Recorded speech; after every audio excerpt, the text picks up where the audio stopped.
Tonight,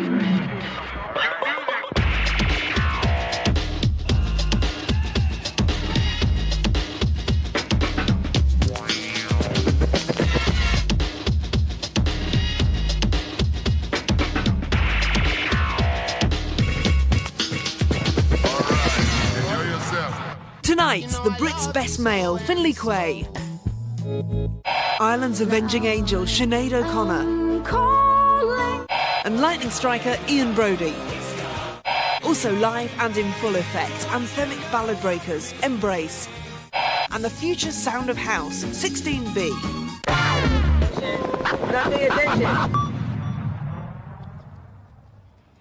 Hiya, I'm Jo Whiley. Welcome to the show.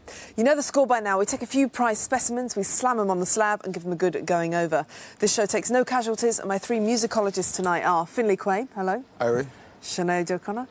And Broudie. Hiya. So tonight we'll be previewing Kurt and Courtney, the film Miss Love tried to ban. Radical Rockers Asian Dub Foundation will be registering somewhere between east and west on the compass, and the Bubblegum Gang Aqua are back. But first, the news.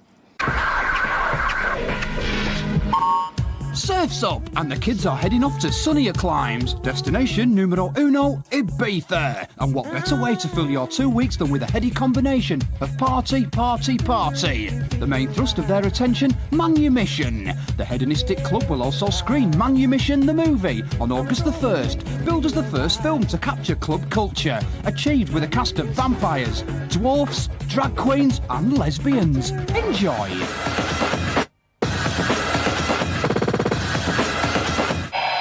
More gratuitous porn with the release of Pornographic Messiah, the new album by seminal American weirdos Christian Death. The band were recently forced into hiding in Europe to escape legal proceedings issued by Jehovah's Witnesses, and the album has already gained a pre-release ban in the States. We shall baptize you into the ways of sin.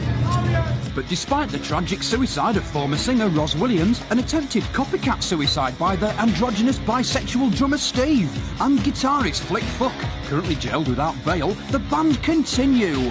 The 5-year-old replacement seems to be filling in the gaps admirably.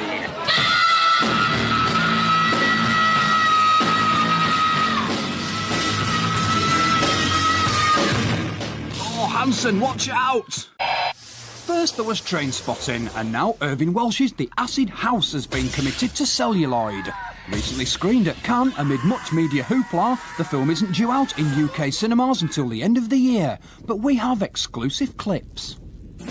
I really like you, Kirsty. Aye. I really like you and all. I'm not really good at talking like this, but you came what I mean, didn't you? Eh? Aye. I love you too. I love you too. I love you too. Trippy. No, you weren't on acid. Futuristic cyberpunksters Zig Zig Sputnik really did exist. The band who enjoyed fleeting success back in the 80s are back. But despite their past criminal records, the band are set to play before an audience of lawyers and magistrates at the Inns of Court. Judgment Day indeed. And if that isn't enough, the original band members are currently in the studio recording a new album. The proposed title, History Will Prove Us Right. Wrong again then. Another rocker lost in space, the iconic Iggy Pop, has also turned his mind to something new. A man who spent much of his life out of his mind now tries outer space. He recently starred in an episode of Star Trek Deep Space Nine, which is now available on video. Iggy appears as a devious, genetically altered alien. Your people have a reputation for cunning. It's the best he's looked in ages. And hardly any makeup needed. Philly, Iggy's looking better than ever there, but a bit tame, really, for the first man of punk. Well, it's good to see people carrying on with the works, man. Zig Zig Sputnik as well, you know what I mean? They should be making another album. What about Iggy Pop, though, being in that Star Trek kind of spin-off? You've worked with him, haven't you? Yeah, I met him in the studio, in the working environment. Tell us what happened. Eating pizza. And I was there with Tricky, Adrian, over in New York. Are you friends with Adrian now? You brought him up? I wouldn't say so at all. Really? No, man. Does it sadden you? Because you've obviously fallen out. Yeah, it's a real shame. It's a real shame. When you got, you know what I mean, that amount of talent and power that you don't use it, you know what I mean? Can I ask you what actually happened? It's kind of What actually feels like a happened? mystery, yeah. Put calls through to Tricky and get him to get back to you, and he don't get back to you, you know what I mean? That's it. So there ain't no talking or communication involved, so there ain't no reasoning, you know what I mean? But it kind of came out in the press that he was No dissing reasoning. you. Nah, that's rubbish, man. Right. That's rubbish too. That's NME and all them people there. But still, Tricky could talk. All it takes is a phone call. You know what I mean?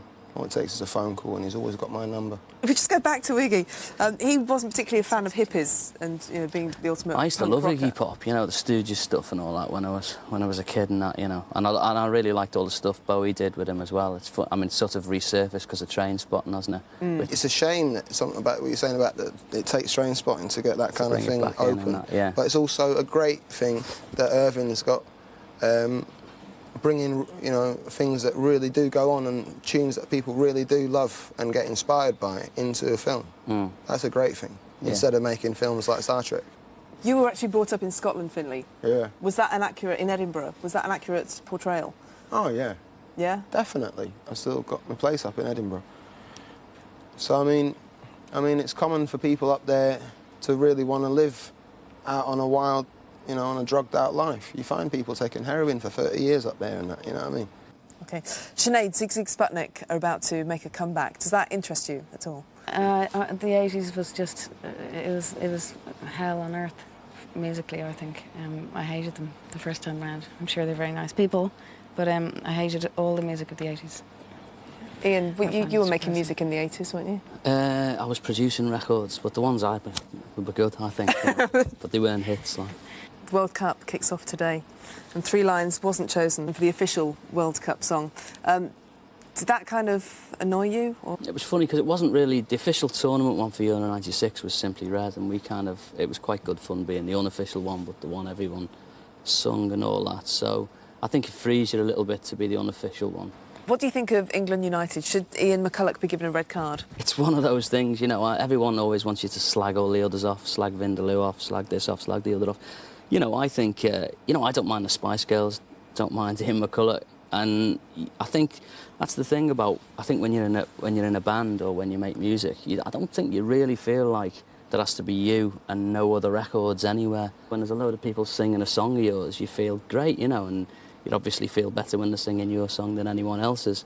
But, I mean, for me, a little bit, like, I'd be really pleased if England can play well in the World Cup, and that becomes a bit of a backdrop to a good time where, you know, like, everything's feeling good, then that'd be great. You know?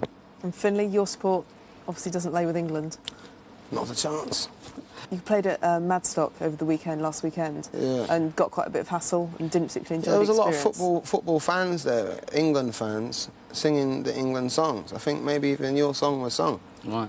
Right? Whilst I'm singing my song, they were singing it from the audience.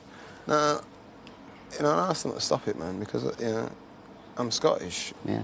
OK, enough football. We'll move on. Kurt Cobain's death shattered the grunge generation and marked the end of an era. Nick Broomfield's highly controversial documentary delves into the circumstances behind Kurt's suicide. Courtney refused to cooperate, ordered co-funders to pull out and banned it from this year's Sundance Film Festival. Somehow, Kurt and Courtney made it through the red tape, and it hits the art house circuit on 3rd of July. Here's a taster. Pay attention. Yeah, just imagine having that as parental guidance, let alone a role model. Sinead, what do you think of Courtney Love after seeing a father like that? Well, I'm not surprised that she was involved with taking drugs and trying to numb the pain of having to deal with a father like him. But I think the guy making the documentary obviously has a problem with his mother. You know, he seems to make documentaries about women who he wants to, in some way, you know, find out something about. And maybe Because he did the Heidi Fleiss and he wanted to do Princess Diana. Yeah, you know. He very much wants to be a star, doesn't he? 'Cause he Yeah, involves himself what in a the rat. I documentary. mean, I think he needs therapy to deal with his mother. OK, we'll send him. Courtney's undergone this huge makeover, transforming herself from this, like, grunge queen to a vamp now, Hollywood vamp. Do you think she's sincere? Well, you know, again, there's a witch hunt going on here, I think, you know, that people like to do this to women and always have for centuries. What woman would not go through a makeover after the suicide of her husband? And we've all been assholes on occasions, you know what I mean? We've all done things that are wrong, like, but I think what she needs is compassion, which is all that all of us are entitled to, you know what I mean? I mean, I'm not saying she's an angel. I don't know her well enough to know whether she's she's God or the devil, do you know what I mean? Yeah. And also, I'm not surprised having a father like that. I mean, it strikes me looking at him how like him she is, when she's being very angry. She's obviously been brought up with a lot of violence, you know what I mean? And she is very like him, actually, when she's being angry. There is an episode in the film where he's saying that he controlled her with pit bull terriers because he sees himself as a pit bull terrier, and you can just look at it and you think, oh. Yeah, I mean, obviously, if you've been brought up with that kind of violence, you need to work very hard on yourself to learn how to handle ordinary life, basically, and how to handle your anger and all those kind of things, you know what I mean? So maybe she needs to do that. I think when we're fascinated with someone, as this guy obviously is with her, it's because we see ourselves in them, So I think he obviously identifies with her a lot, and I think that's why she sparks so much, because she does, people identify with her a lot. So, do you know what I mean? At the end of the day, these are just two ordinary people who shit and piss like the rest of us, do you know what I mean? And we can project a whole lot of rubbish onto that. Because for me, I think Kurt Cobain, I love. Yeah, I love what his he music. did. Yeah. I thought he was. Yeah. And it's funny because I think most American things, there's very few. Like loads of America, you were talking about the 80s earlier, and you see all these films with Michael J. Fox in, and people with stripy day-glow socks on, and this sort of stuff. And he sort of single-handedly, seemed to bring all these American kids from completely off the case. The artists themselves do also, because those that go through such an upbringing have to create a false self in order to survive it, so a fantasy self. So that's how they attract it in the first place. Courtney seems to be enjoying, though, the whole being this Hollywood glamour puss at the moment. So there must be some element. Are you eating your toenails? That's disgusting. You said relax. God, it's okay picking them, but not eating them. I mean, she is having a real effect, isn't she? She's to have an effect. I think she's got a desire not to be rich and not to be somebody, but to have an effect, and she's, to live. She uses everything she can, and maybe her father's traits and all them things, to try to get someone to do what she wants them to do, or to understand what she wants them to understand. Ian, what do you think of Kurt Cobain? I would say that Kurt seemed to me like a bloke who was driven to write. I think he was driven to write, and the stuff that he did, I think there's all these American bands that are kind of wandering around now, wondering what they should do. But I think Courtney, like I say, I don't know her. I met her a long time ago, and probably didn't speak that much to her. Yeah. But my impression is that she's got which I don't think is necessarily a bad thing, a drive and ambition in a way. And I think she's incredibly talented. And if you're that talented, you should be that ambitious. Do you know what I mean? Like that record, "Live Through This," is a phenomenal record. She inspires a lot of jealousy in people. Because she is very talented. Yeah. On that film, you can see there are certain points where they try and catch her out, like she's at some charity thing or an award ceremony, and they'll go up and kind of throw a question at her. You can see her eyes flashing, and she's so incredibly quick thinking, and you can see the ambition and the drive there. She's just like, I'm not going to be caught out. I'm going to deal with this. And she does it so successfully. It's okay. Is it okay for a woman to be that ambitious? Do you know what I mean? It's okay for a man to be that ambitious. So why isn't it okay for a woman to be? That's fine. I reckon Courtney's got a big mouth, and I reckon Courtney's really, got on the nerves of a few people. And people are doing things in the media. Some opportunist guy has got the idea together and reckons, I can make a good whack with this. Because they wouldn't dare do it to a guy, because a guy would come around and flatten him. Yeah. OK, we'll move on. Time to turn up the volume. This mouthy outfit burst onto the scene last year with a cluster of classic EPs, taken from their just-released debut album, The Good Will Out. This is Embrace, and Come Back to What You Know. Come back to what you know. Just of Souls, that's Embrace, and Come Back to What You Know. OK, join us in a couple of minutes when we'll be poring over Aqua and Asian Dub Foundation. We'll also be listening to P-Funk legend George Clinton, giving us the tune he turns on to relax to. Move, and there'll be trouble. I always wanted to write something like that myself, and which was just the opposite of our group.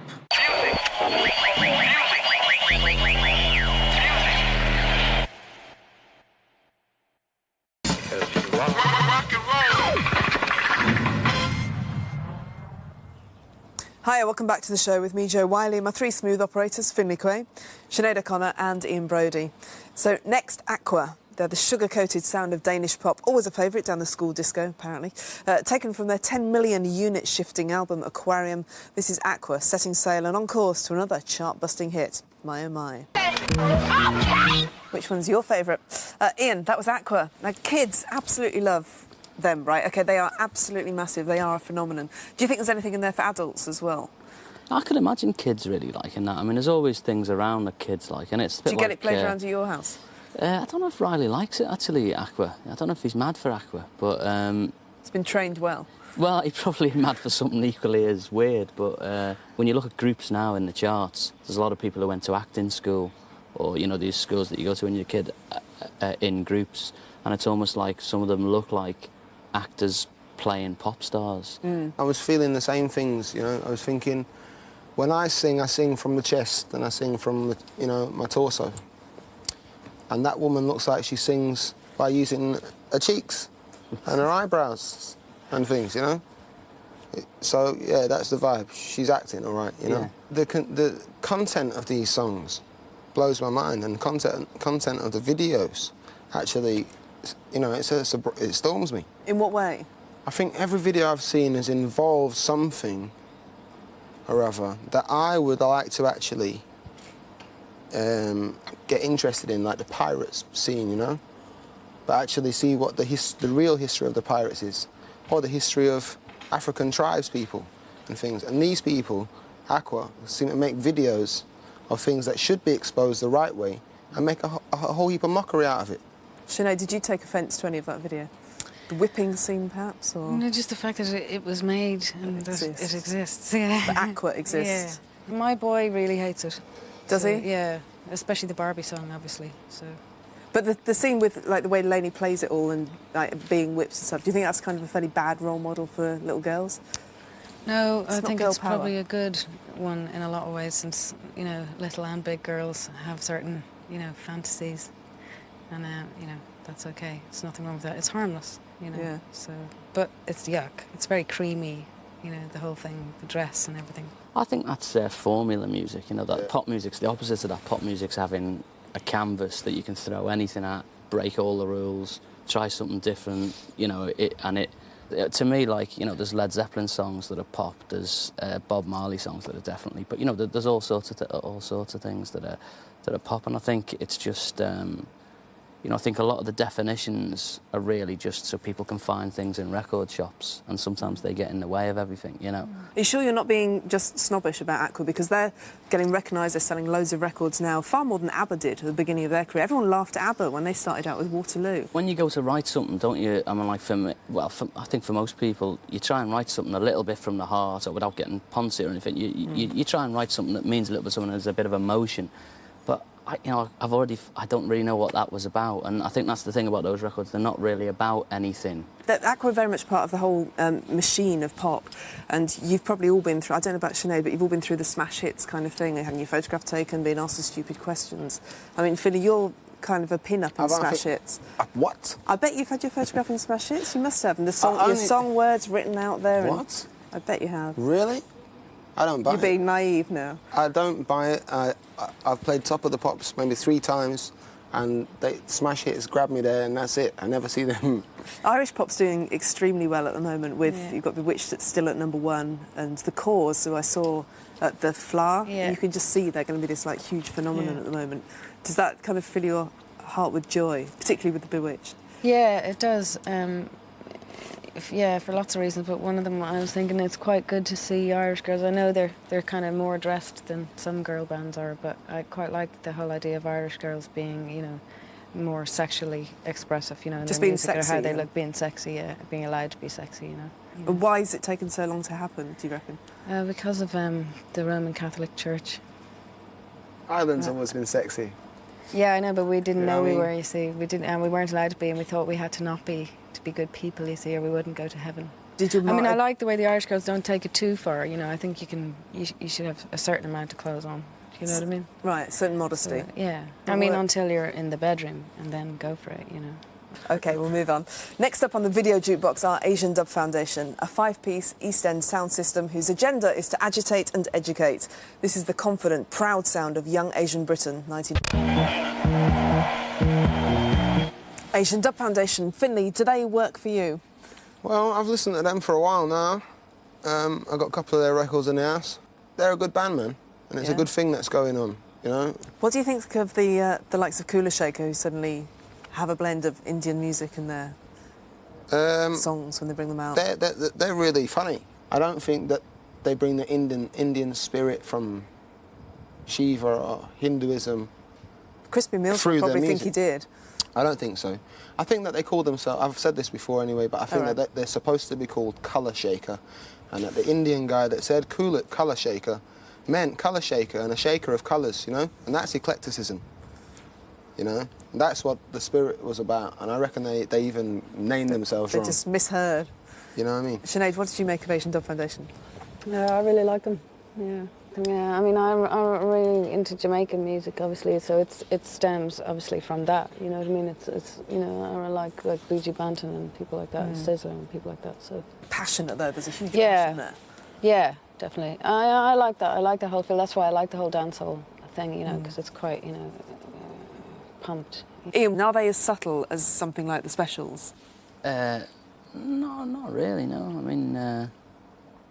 Well, I suppose the Specials built on doing ska, which had gone on before as well, like, so that whole thing goes through a lot of music, and hopefully you try and do things, you're probably doing a lot of stuff people have done before, but you do it in your own way, you know. They sound all right to me. It's got gusto.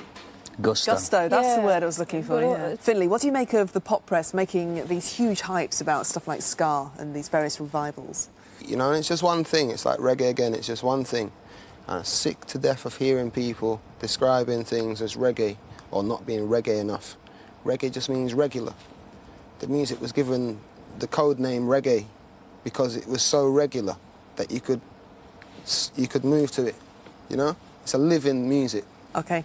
Coming up in a few minutes, taking house to another dimension, 16B. But first, the court jester of funk, George Clinton, tells us about the one record that he most likes to chill out to. The song that I get into when I want to chill out is... Just perfect. Finley, the night before was just this blunted, hazy reality. What song do you put on to relax to? My ultimate relaxation CD, I think it's going to be Eric Satie and his piano works and those kind of things, you know? Classical music. I don't really stick with the titles, but Eric Satie, piano music. Yeah, or some Pink Floyd. We'll stick with the Saturday music. No, stop now. Pink Sinead, Floyd's scary. Sinead, you're a bit stressed. What do you put on to ease attention? Bob Marley. I like all his records, but there's an album called Rebel Music that's got loads of great stuff on it. So I like that. There's a song called Roots, especially, that I like. And it just makes all the tension flow away. Yeah. OK. And Ian? There's a track called If You Want Me to Stay by Sly Stone, and I love that track more than I just love that track, and I get really boring because I just have it on again and again and again and again on the repeat thing on the CD. You know, I can wear anyone out, I think, you know, but I could just listen to that for hours. It does the job. I love it. OK. Time's up, I'm sad to say. Just a few seconds left to say a huge thank you to my three mates for the evening, to Finley, Sinead and Ian. Thank you very much. I'll be back next week for the last show in the present series, which promises to be extra special. Till then, step into the future with 16B. This is Water Ride.